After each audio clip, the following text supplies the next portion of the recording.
Hi,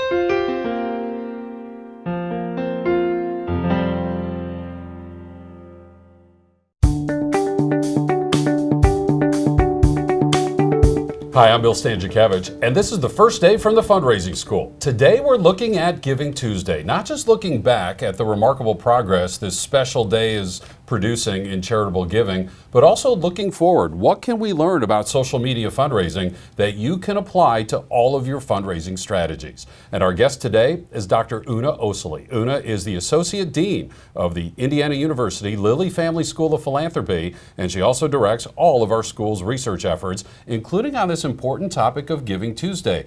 6 years in, this is a charitable giving activity that is really gaining momentum. Absolutely. Giving Tuesday started in 2012. As you know, it was relatively small initially and has gained momentum over time. In the last few years, we've seen a 50% increase, year-over-year increase. And within our research, we're able to compare the traction that Giving Tuesday has gained to the momentum even before Giving Tuesday was instituted. And we've seen that there was a clear turning point or inflection point with donors and nonprofits adopting this movement or joining this movement and then seeing results in terms of increased fundraising. The research of Una and her colleagues is showing there's also an important gender difference as it relates to social media fundraising, especially on Giving Tuesday. We're going to tell you about that in just a moment, but as we unpack Giving Tuesday itself, the estimate for 2017 is $270 million. As you said, that's about a 50% increase from the year before, $100 million more. That's a lot of money. Why is this gaining traction from one year to the next? Well, I think more organizations are joining, and with more organizations joining the movement, the capacity to raise more money also increases. There's another phenomena that's closely related, and that's the gaining of attention of social media, or the linkage between social media and fundraising. With more and more donors spending time on whether it's Facebook, Twitter, and all kinds of other platforms, that's where the donors are now. And Giving Tuesday allows not just nonprofits to reach their donors, but donors themselves to engage their peers, their colleagues, their friends, their families in the causes they care about. So this is really the height of peer-to-peer fundraising and leveraging those social media platforms. I think that explains why Giving Tuesday has found such popularity and such success among the nonprofits that have adopted it. I think an estimate I saw is that social media fundraising maybe is about 10% of total fundraising. Is that right? And so just amongst individuals, that's roughly $30 billion based on the most recent Giving USA data. $10, $25, $100 at a time. This is adding up to real money. It is adding up, and I think our research also shows that small and medium-sized organizations have been early adopters of Giving Tuesday, and those are nonprofits that can reach new donors and engage new donors in perhaps an innovative way.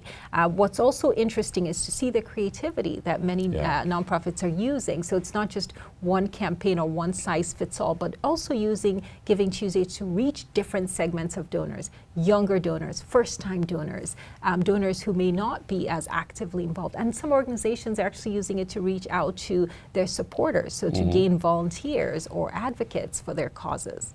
And Una, your research is showing, as I understand this, as you compare before Giving Tuesday and now that we have Giving Tuesday, the nonprofits are attracting new donors. This is something that is bringing new money into nonprofits. Is that correct? Absolutely. And more importantly, we've also been able to compare, because end of the year is a time where a lot of giving takes place. And we've seen that Giving Tuesday campaigns do not displace year-end campaigns. In other words, nonprofits are still able to generate their year-end donors and reach their targets.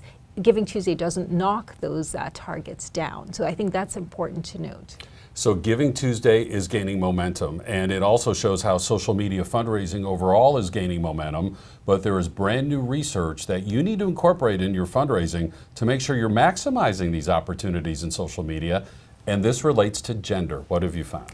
So very interestingly, we found that women are more likely to give on Giving Tuesday and are actually more active on social media more broadly. And so for nonprofits, for fundraisers who are trying to reach female donors or who actually want to increase their engagement with all their donors, understanding that your female donors are more active users of social media platforms, are more likely to make gifts on social media or through social media, and are also very engaged with Giving Tuesday. So using all of those 3 points in planning and activating your campaigns around Giving Tuesday. The Fundraising School has a course on gender differences in giving that teach so many distinctions between how women give and how men give, the trends and the tendencies that we see that help you plan for your fundraising success. And now we have this new aspect as it relates to social media. When you think about all the research that you've done for the Women's Philanthropy Institute, why is this consistent that women tend to be more likely than men to donate on Giving Tuesday and through social media? I think the factor was 2 to 1, that women are twice as likely than men to donate on Giving Tuesday. What does that say about women as donors and as they're relational and like to do things together? I think one of the things we're learning through the work of the Women's Philanthropy Institute is that as we look across society, women are moving into significant economic and financial power and control, whether it's within their families or in society as a whole. And as women gain not just visibility, but increased I would say control of their finances and their voice in society, we're also seeing that play out in the philanthropic landscape as well. And I think when we turn to social media and we notice that across the board, really on a lot of the social media platforms, women are the distinct users, it makes sense for the nonprofits to meet those donors where they are and to meet, whether it's men or women, to use those differences to actually build their strategies and their campaigns. And we know from your research that women giving circles are a significant trend here in the United States. It would seem if social media fundraising is this peer-to-peer platform, does that help explain why women are twice as likely than men to be giving on social media, the relational aspect of social media? Yes, I think when you look across women and men, there are a lot of things that are similar in terms of why they give and how they give, but there are important differences. And in particular, one of the things we've learned is the collaborative nature of giving tends to appeal to women. And I think that's why you see giving circles being more female in orientation. That's why you see women active on social media around giving and philanthropy. And so many of these differences show that women do like a more collaborative approach around their giving, like to be in discussion or in conversation with their peers around their gifts, and that by leveraging those differences, you can actually raise more money. Instead of treating everyone, I guess this is where one size fits all doesn't make sense. Yeah. And with technology, we have the ability to tailor messages to our different donor segments.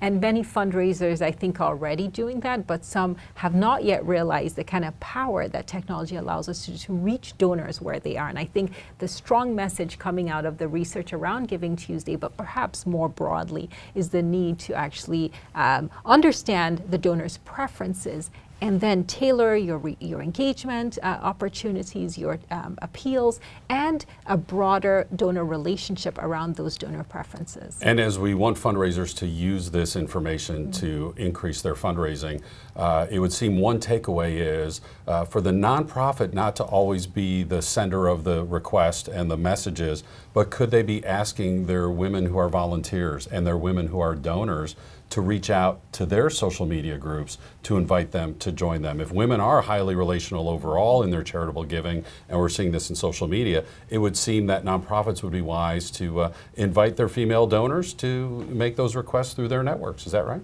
I think a key message for me, a takeaway for me from the research, is how you can mobilize your community as a whole and activate your community of donors. And it doesn't have to be the fundraiser or the nonprofit leading that. You have a whole, essentially, community, and in this increasingly global world, you have a global community that can then send those requests, those appeals to all of their colleagues, their peers, their family, and their friends. And I think that's what makes Giving Tuesday so powerful, that you're combining the strength of technology with the networks that we already know inherently women have and men have as well, and bringing those two together.